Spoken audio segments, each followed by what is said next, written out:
start by paying homage to the Buddha. Namo tassa bhagavato arahato samma sambuddhassa. Namo tassa bhagavato arahato samma sambuddhassa. Namo tassa bhagavato arahato samma sambuddhassa. Buddhaṃ dhammāṃ saṅghāṃ namasāmi.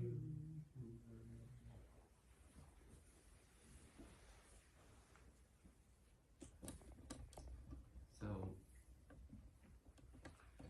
when talking about the Buddha's teachings, it's good to come back to the basics over and over again, because the truth is, if we don't understand the basics, then we're not going to understand anything else anyway. But also because the Buddhist teachings are fundamentally very simple. They're very direct. So the Buddha was talking about the ordinary everyday experience that we have, and talking about how the decisions that we make with our mind, the decisions that we make with our speech, the decisions that we make with our physical actions, these all directly affect our state of mind. They directly affect whether we're happy or sad, whether we're clear-minded or confused. So ultimately the Buddha is talking about something which we can directly confirm in our own experience moment after moment. And fundamentally what he's talking about is the path of unconditional happiness. He's talking about how to train the mind in such a way that the mind can be happy all the time, no matter what happens, no matter what we encounter in our lives, no matter what circumstances we run into, that the mind will always be undisturbed. The mind will always respond appropriately in a calm and peaceful way. And so one of the basic frameworks of training that we use in Buddhism is the training of Sila, Samadhi, and Panya. So sometimes called the threefold training. And this forms one of the basic frameworks from which we can fit in everything else that the Buddha taught. So everything that the Buddha taught can be neatly arranged within this threefold framework.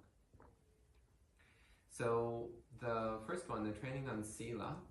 So the term Sila is, actually the literal meaning of the word Sila is habit. But normally when we talk about the training in Sila, we're talking about the development of wholesome habits, the development of wholesome behaviors. And wholesomeness in Buddhism is defined as that which brings benefit to sentient beings and does not harm sentient beings. So a very simple framework of understanding.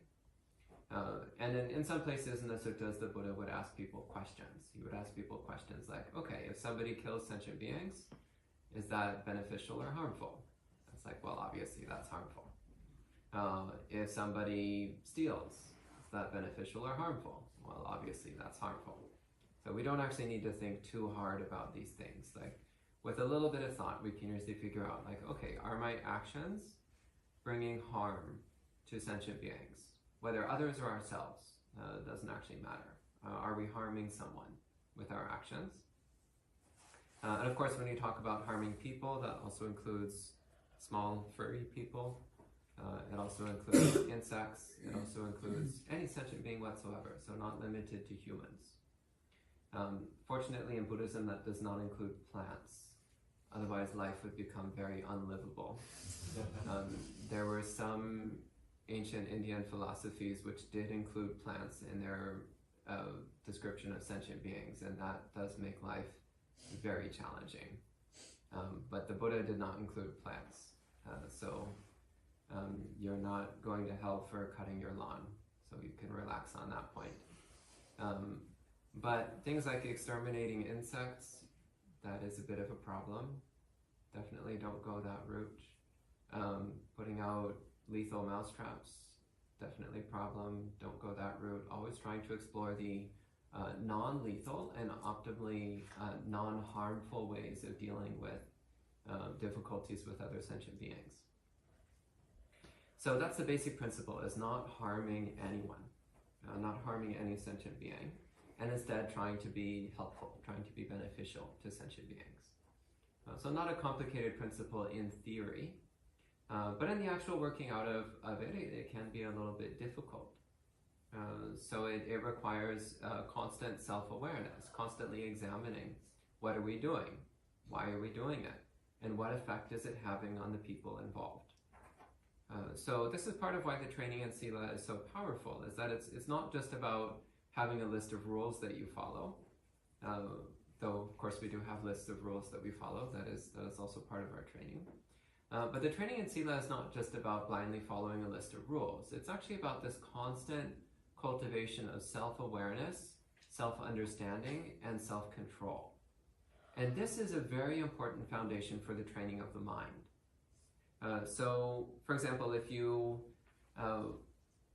say, kill an insect, well, where does that start? It starts in the mind. So in the mind, there's an intention to kill the insect, and then there's the act of killing. So it always starts in the mind. And what's that coming from? Well, it might be coming from irritation, or it might be coming from confusion, or it might be coming from desire, or something like that going on in the mind. So it's understanding what's the underlying mental patterns that eventually result in a physical act of harming.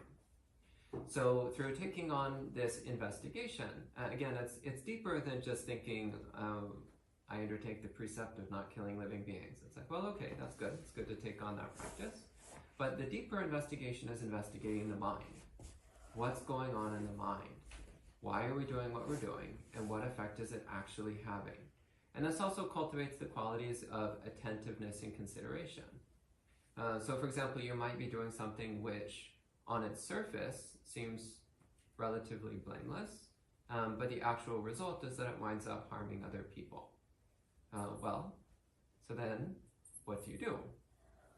Well, you pay closer attention to what you're doing next time, and you put more thought and consideration into how it's going to affect other people. Always trying to figure out what you can do in life that's going to cause the least harm to sentient beings. And recognizing that, of course, it's impossible to live a 100% perfectly harmless life. Actually, every time you take a shower, you're killing innumerable microscopic beings. So that's life. Every time you wash your hands, you're killing tiny sentient beings. So this is just part of life, is that it's actually impossible to be 100% harmless. But we shoot for about 99.9%. So try to get as harmless as you can. And so again, the Buddha didn't go to the extreme of some of the other spiritual practices in ancient India, but rather applying it to what you can actually see with your own eyes, what you can actually know through your own experience. So for example, when you wash your hands, in theory, you are killing some beings that are too small to see with your eyes, but you can't actually see them. So you're not intentionally, willfully killing them. On the other hand, if there's some ants on the counter and you crush them or you wipe them up with a rag, and then you're actually deliberately harming or killing something that you can see, something that you know for sure is there. So the impact on the mind is quite different, and the intention in the mind is quite different. So this first training of Sila, of wholesome conduct, wholesome behavior, again, commonly when we talk about it, we talk about taking the 5 precepts, which is important. But the 5 precepts are just some examples of how to live out these underlying principles of harmlessness.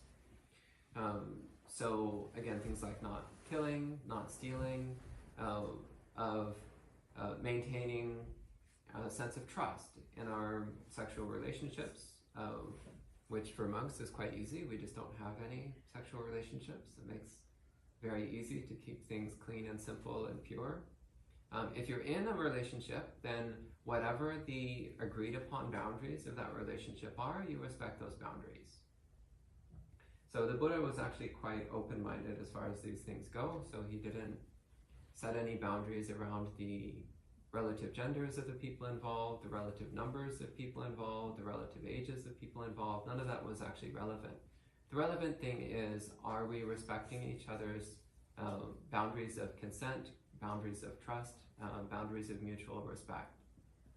This is the important principle under that one. So again, it's about not causing harm, not hurting people with our desires. And then the fourth precept of not telling lies. So again, this is a surface level practice. The Buddha also went into much more detailed descriptions on right speech, on proper speech. So not telling lies is the most basic level. The Buddha also went into further descriptions of not engaging in divisive gossip.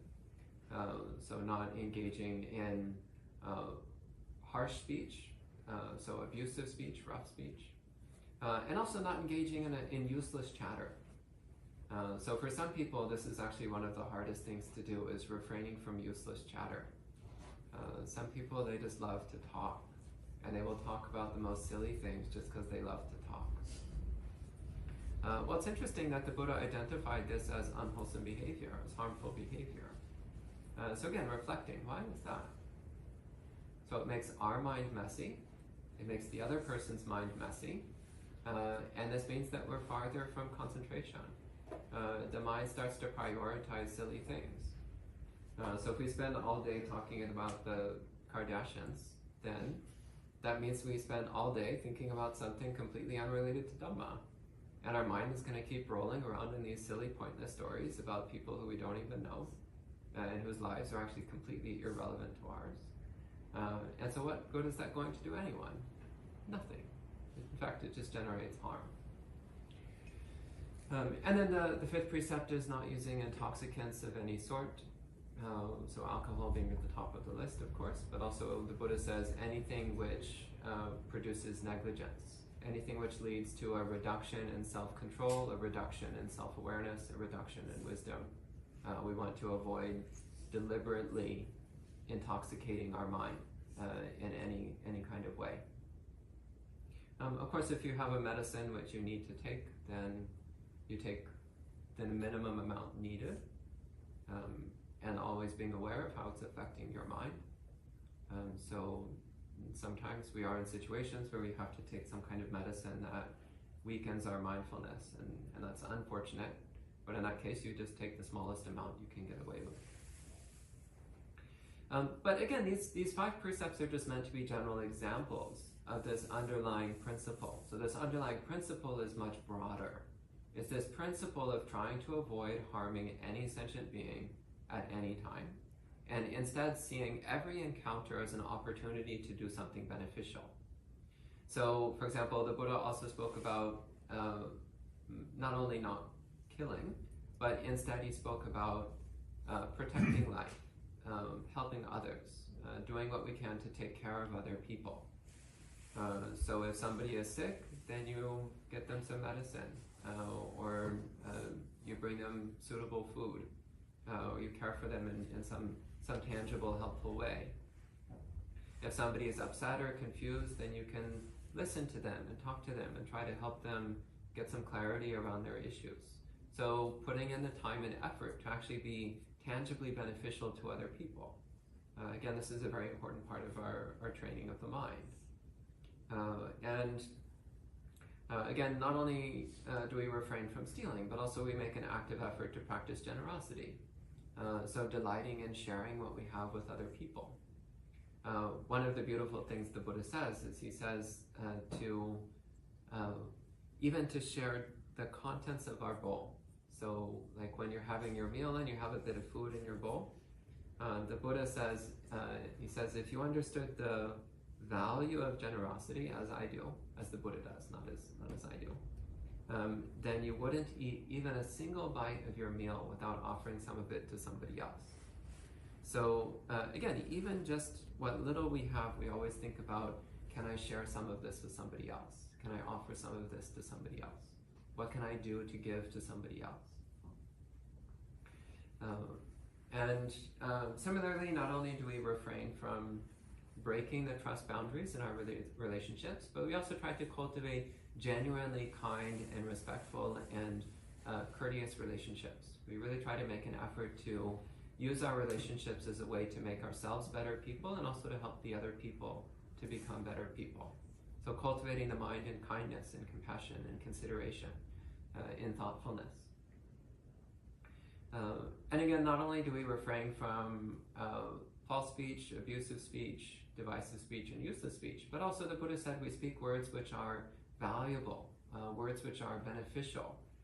We speak at the right time. We speak in the right way. And one of the most touching things the Buddha said about this is he said, we speak words that are worth treasuring.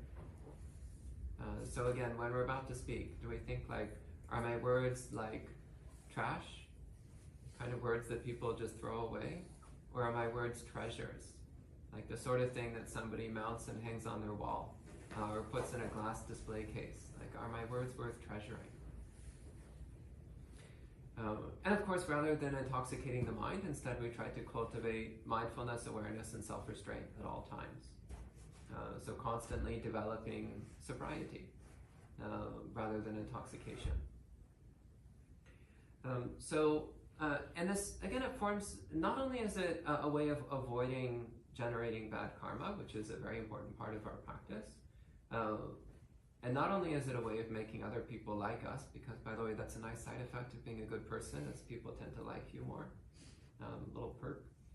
But also, as I mentioned earlier, it's a way of starting to train the mind. It's a way of starting to cultivate an awareness of the patterns of mind.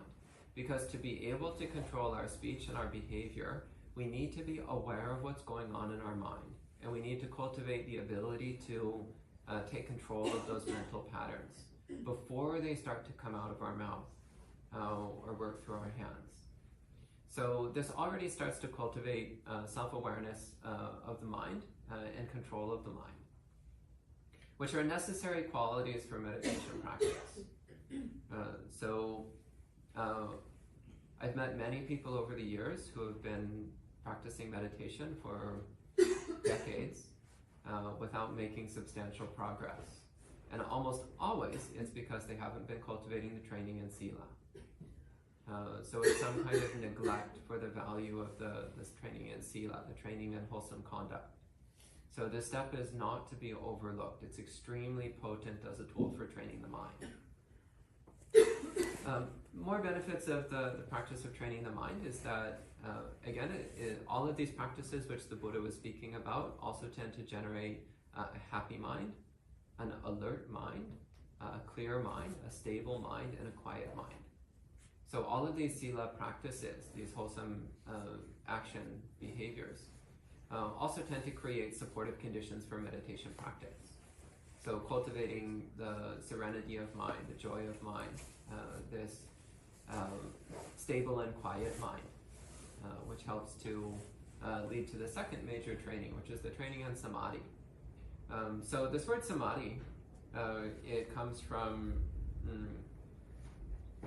actually 3 parts. So the first part, sam, means together.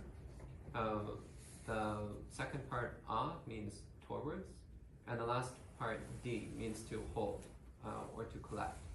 So Samadhi means bringing the mind together, collecting the mind, unifying the mind.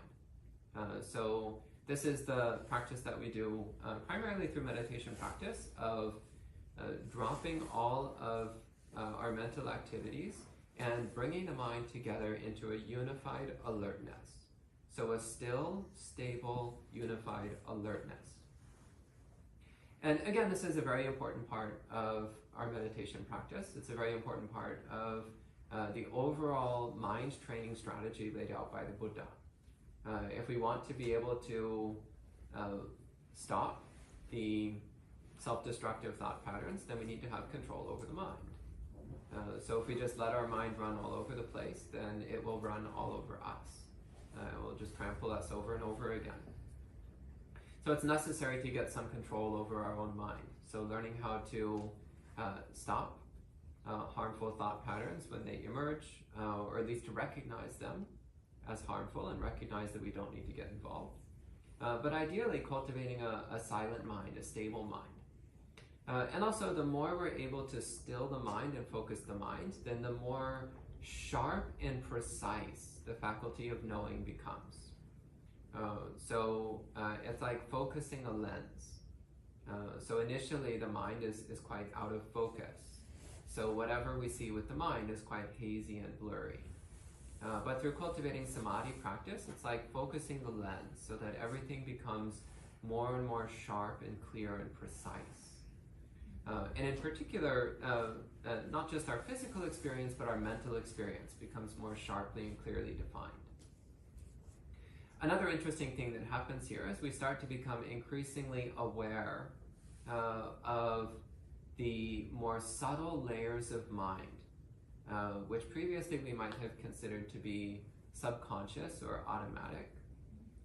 As our Samadhi practice improves, as our mind becomes increasingly stable and unified and sharply alert, then we also start to become aware of increasingly subtle layers of mental activity beneath the layer of verbal thought.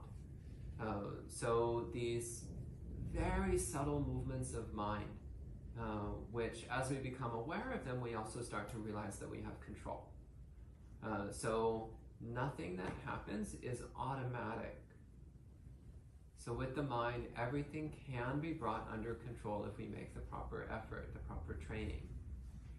So for example, you walk in your office and your coworker is doing that annoying thing again and you automatically get angry. Couldn't help yourself.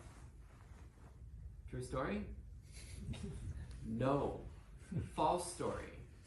You got angry because you weren't paying close enough attention to your mind in order to notice that you were following your habitual tendency towards anger. But if you have a sharply developed sati and samadhi, so mindfulness and concentration, then you'll notice the trigger, you'll notice that subconscious desire to react with anger, and you will stop yourself because you know that anger is harmful. And you won't get angry. You'll just be like, oh, they're doing that thing that they do. Okay. And you'll get on with your life with a happy and peaceful mind. So this is one of the big perks that comes through Buddhist training, is that as we continue with our practice, you'll start to notice that all the little things in life which used to piss you off so much just don't really bother you that much anymore. You're just like, oh, yeah, there's that thing. Yeah, big deal. Yeah, what's the problem? I don't need to make myself upset about this. We start to realize that it's not the outside world that's making us upset, it's ourselves. So we annoy ourselves and then we blame other people. And at some point we start to realize, oh, I actually don't need to annoy myself anymore. Isn't that great? And also we stop blaming other people, which means then we start being more tolerable to others, and also we start to tolerate others more effectively. And also as we become more aware of our own subconscious patterns of mind and get some more control over it, we also tend to become more forgiving of other people because we recognize what everybody else is going through. We recognize that everyone is caught in the grip of their own unwholesome subconscious habits, and that without sufficient mind training, it's quite difficult to do anything about it. Quite difficult to get control of these more subtle layers of mind. So we become a bit more tolerant and forgiving of the foibles and quirks of other people. So cultivating Samadhi practice, again, ultimately it's about developing stillness and sharpness of mind. And there's really no substitute for meditation practice for developing Samadhi. So sitting still, focusing the mind on the body or on your breathing or any of a number of other meditation methods. And letting the mind become increasingly still and sharp. Letting the mind become very clearly alert but completely motionless. And actually I could talk for hours just about Samadhi practice because it's one of my favorite topics. But if I do that, then well, we'll be here for hours, which might exceed everyone's patience levels by quite a bit. So I'll save a detailed talk on Samadhi for another time. Because actually the basic principles are sufficient. Make the mind unified, still, and alert. That's really it. We can do it. We just choose not to do it. It's like, let's see. Practice Samadhi, think about Kardashians. Kardashian. minutes go by and we realized that we spent 30 minutes practicing Kardashians instead of Samadhi. It's like, well, that was a waste of time. I don't know anything about the Kardashians, by the way. Actually didn't even know they existed until a few years ago. Apparently it was one of the things that happened while I was in the monastery, is these random people became famous for no apparent reason, and then people like to gossip about their lives. And it's just like, wow, what a waste of time. It's just mind-blowing what people do with their time. Anyway, so then the Buddha said, as far as Samadhi, he said, Samadhi tang chittang yatabu tang jnana dasanam. So he said, when the mind is in Samadhi, it knows and sees things as they really are. So in other words, with sufficiently strong Samadhi, with the power over the mind to make the mind still and sharp, then we're able to have a clear and precise knowing of reality. Which then raises the question, what's going on right now? Not a clear and precise knowing of reality. So one of the dawning moments of disappointment when one starts to study Buddhism is when you realize you are delusional and confused. And you've been that way for longer than you can possibly remember. And so is pretty much everybody else you've ever met. And most people have absolutely no idea what to do about it. And now you're starting to learn that it's possible to do something about it, but there's a very, very, very long way to go. But what else are you going to do? Except start from wherever you are and start moving forward. So it's the recognition. You wake up one day and you realize, oh, I am incredibly delusional. And it's really painful to be incredibly delusional. In fact, I'm constantly inflicting mental suffering on myself because I'm extremely delusional. Maybe I should do something about this.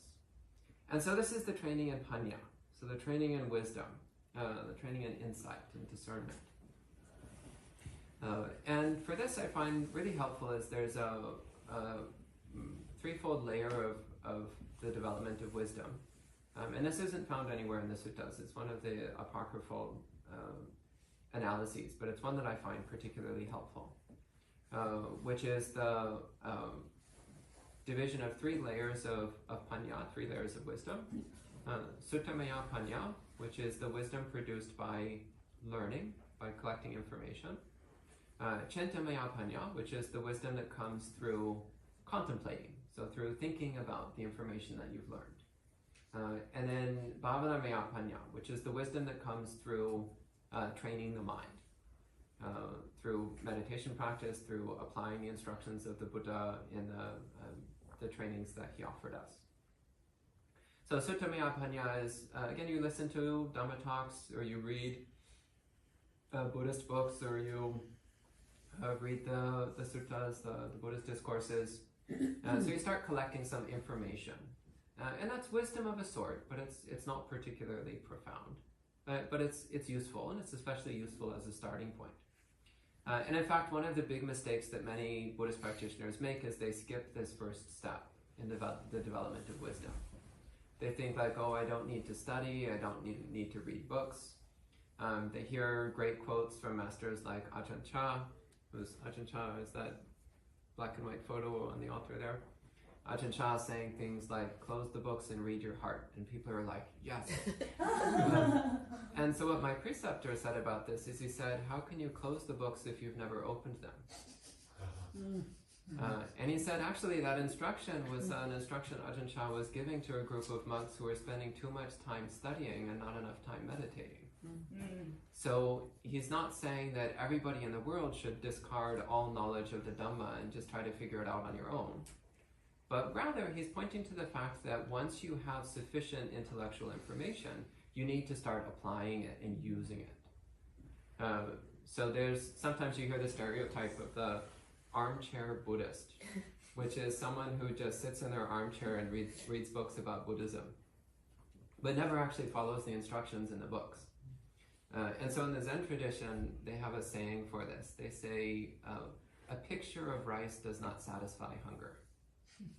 And it's referring to the armchair Buddhist, the person who reads about Buddhism and they're like, oh, Sila, oh, that's very nice. Yeah, I'm not going to do that. Oh, Samadhi, no, I'm just going to watch TV. No, that's the armchair Buddhist. So that doesn't satisfy your hunger. But it is important to develop some intellectual framework of the Buddha's teachings, or else you won't know how to practice correctly. So if you don't know anything about Sila, Samadhi, and Panya, how can you hope to practice Sila, Samadhi, and Panya? It's completely useless. You can try, but then you're stuck fumbling around in the dark and trying to figure it out by yourself, which is kind of silly when we have all these beautiful instructions. Why are you trying to figure it out on your own? Kind of like if you want to make brownies, what's the first thing you do? Go in the kitchen and start mixing together random ingredients and see if you get brownies at the end. Is that correct? No. What's the first step? Recipe. Correct. Actually, if you're really smart, what you'll do is you'll look up 10 or 20 different recipes and cross-compare them. That's actually the really smart way. Just looking up one recipe it's a way to start, but it's not ideal. I actually used to bake a lot before I was a monk, and what I would do actually is every time I baked something, I would always find a new recipe. So I would never use the same recipe twice. I was always exploring and experimenting. And this is how you become a master baker. Is through constantly pushing the limits of your knowledge and constantly trying out new things and seeing what happens. And it's exactly the same with our Buddhist practice. If you just read one book by one teacher and you're like, okay, that's all I'm going to do for the rest of my life, there is a chance that will work. But the chance is extremely low. Somewhere around 0.1% that might work if you're lucky. Much more effective is to read a lot of books from a lot of different teachers, listen to Dhamma talks from a lot of different teachers, read a lot of the suttas, ideally read all the suttas, and then start cross-comparing that information. Start to get a sense as to what Buddhism actually is. And so then contemplating and considering that information that you collect is Chintamaya Panya. This is when you get a deeper level of understanding. So, for example, in the training on Sila, it's like, okay, so you hear some information about Sila, that's good. Well, the next step is to actually consider. What does that mean? How does that work out in my life?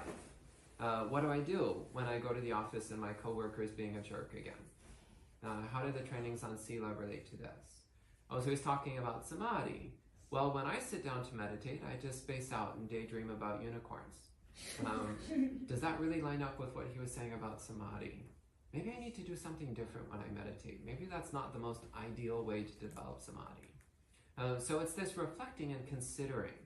What are we doing, and is it actually getting the results that the Buddha was describing? Are we actually moving in the direction of awakening or not? So strategizing and reflecting and reviewing and considering.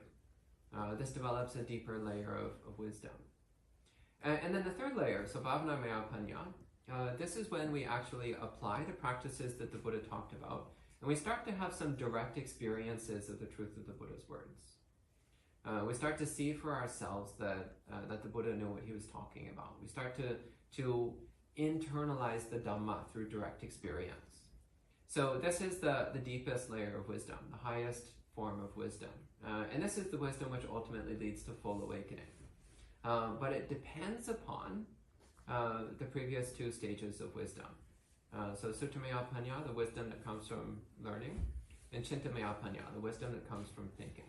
So from that, then we can develop Bhavanamaya Panya, the wisdom that comes through practicing, through applying the Buddha's instructions. And again, that itself depends upon Samadhi, which ultimately depends upon Sila. So all these trainings fit together into a neat and complete package. So I think that's enough of a talk for this evening, so I think I'll stop at this point. Handamayang Dhammagathaya Sadhukarang Dadamase